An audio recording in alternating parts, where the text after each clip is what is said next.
kwa mamlaka niliyopewa kama mhubiri wa Injili na askofu wenu wa jimbo la Manyara Magharibi, na kwenda kuikabidhi gari hili kwa familia ya mchungaji Daniel Magwai, sasa kwa yeye pamoja na mama.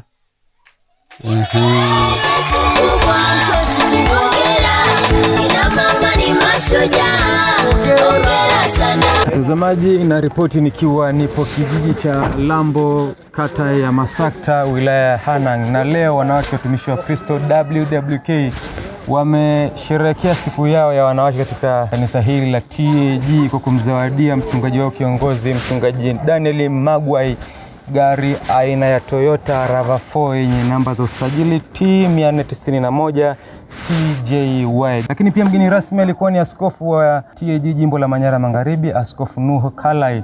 Mimi ni Paul Jackson na ripoti niko hapa Lambo. Asante sana mtangazaji. Ni kweli kwamba tumesema si la kawaida, kwa sababu tendo lililofanyika na ibada ya leo inaonyesha utu uzima pia katika Kristo, katika imani, katika utumishi.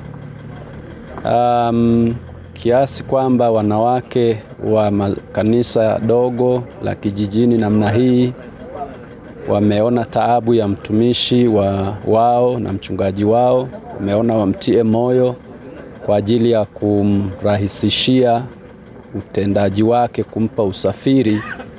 Ni moja ya tukio, kama nilivyosema, kwamba gari mtu yeyote naweza kununua, lakini kwa watu walio na uwezo wa kati au wa chini kujiunga na kujinyima, hili linaonyesha watu hawa wanampenda Mungu, watu hawa wamemjua Mungu, tena wanafanya kwa furaha, kwa nderemo, kwa machozi. Kwa kweli ni jambo la kumbariki Mungu, na tuna mengi ya kujifunza katika hili, kwamba watu waweze kumtumikia Mungu wao kwa furaha. Kwa kweli tunamshukuru sana Mungu na kanisa letu la TAG ambalo limetambua utumishi wa mwanamke ndani ya kanisa. Na jambo hili kwa wale wasiojua wanaweza kuona kama vile TAG labda kuna mambo mengi na nini, lakini ukiangalia hata kiBiblia, muasisi wa huduma hii ndani ya mioyo ya wanawake ni Mungu mwenyewe. Mara nyingi tumeona mbiu na wito wa Mungu akizungumza na wanawake, sawasawa na hata andiko la leo kwamba Bwana analitoa neno lake kwa wanawake, na kwamba wanawake watangazao habari ni jeshi kubwa.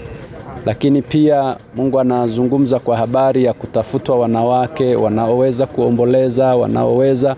Kwa hiyo inaonyesha kabisa kwamba utumishi wa mwanamke upo pia ndani ya moyo wa Mungu. Ndio maana nikasema Mungu anaweza kumtumia mwanamke kwa ajili ya kubeba kusudi lake. Kwa hiyo katika kanisa letu, kwa kuwa idara hii imepewa nafasi, imefanya mambo makubwa sana ndani ya jimbo. Wamekuwa walezi wa mambo mengi. Kwa mfano, sisi tuna chuo cha kupanda makanisa. Ukiangalia pale chuo cha kupanda makanisa, kuna uwekezaji mkubwa sana wa idara ya wanawake. Mchango wao na mambo walioyafanya ni mengi. Kule kwenye section makanisani, hii ni karibu gari ya ngapi sikumbuki ndani ya jimbo ambalo wanawake kupitia sherehe zao wamefanya. Kwa hiyo tunaweza kusema kabisa kwamba wana mchango mkubwa katika kutegemeza utumishi wa kazi ya Mungu kanisani. Mimi naitwa Christina Aik, mwenyekiti wa WWK. Maandalizi ya sherehe tulianza ahadi ya imani tangia mwezi wa 9. Alafu tukawekeza kidogo kidogo mpaka tulipofikia mwezi wa 2 tukamaliza mchango wetu. Tuliamua kumnunulia mchungaji gari kwa sababu anatembea na miguu kutoka Masakta mpaka Lambo. Ndio maana tuliona mchungaji wetu tumnunulie usafiri. Niliwashawishi kwamba jamani, tufanyaje mwaka huu? Tukamwomba Mungu. Tulipomaliza kumwomba Mungu, tukaweka ahadi yetu ya imani. Japo lakini changamoto japo, wengine waliahidi alafu wakashindwa kutoa, wengine walitoa nusu nusu. Hivyo tukaendelea. Mimi jambo la kwanza namshukuru Mungu, lakini pia nataka niwashauri wanawake kwamba walichokifanya watakivuna kutoka kwa Mungu, wasikate tamaa. Lakini pia kwa upande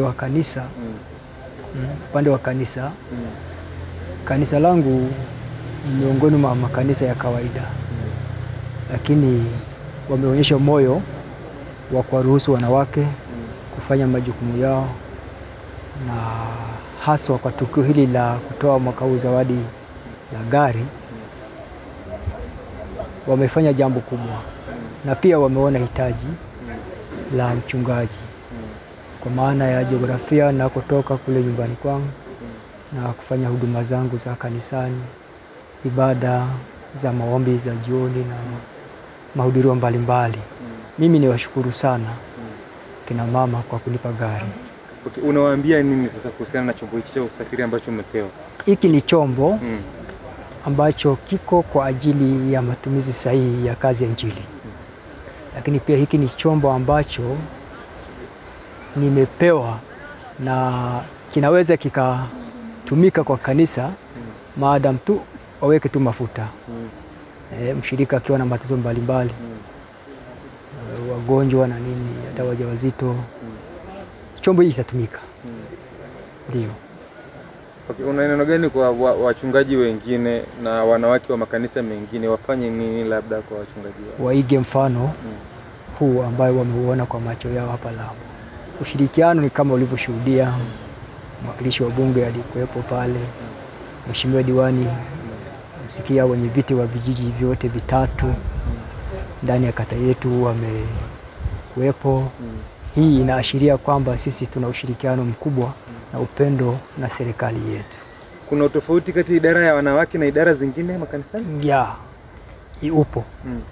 Idara ya wanawake, kwanza jina tu wenyewe ni jina ambalo linamgusa Mungu, kwamba wao ni wanawake watumishi wa Kristo.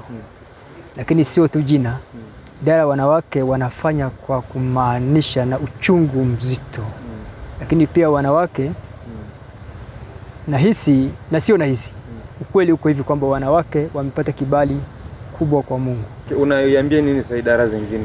Idara zingine kama hizi idara za wanaume, idara za CA, idara ambazo zinajitegemea kwa miongozo yake, iige mfano wa utumishi.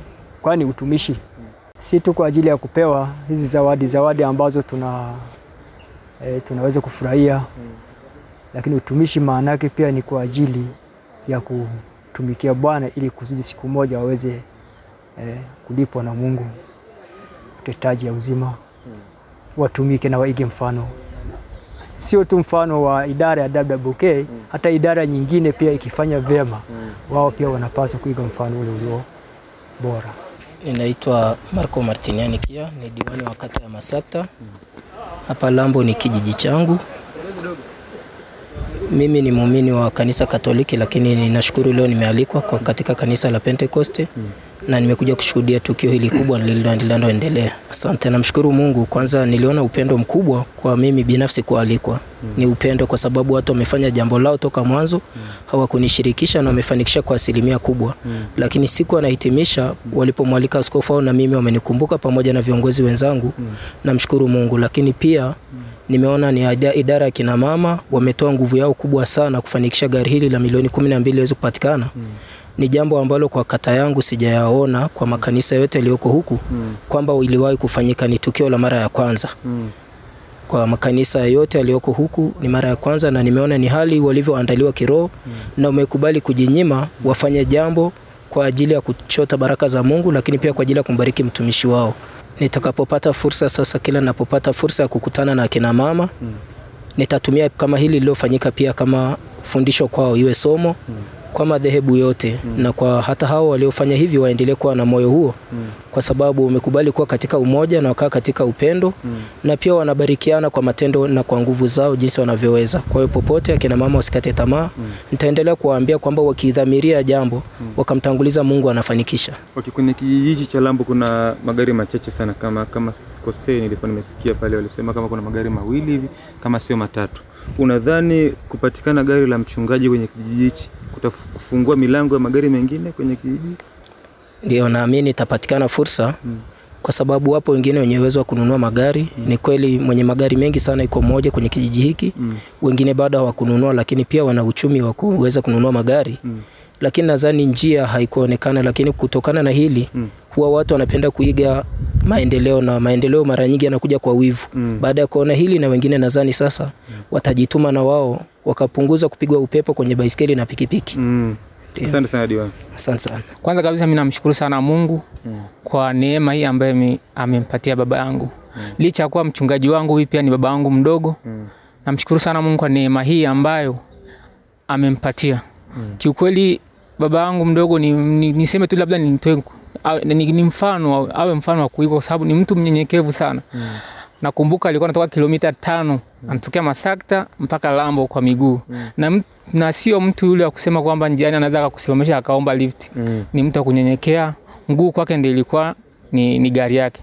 Kwa hiyo mimi nahisi amestahili hili, na kwa sababu amevumilia, na wakati wa Mungu ulikuwa wakati sahihi.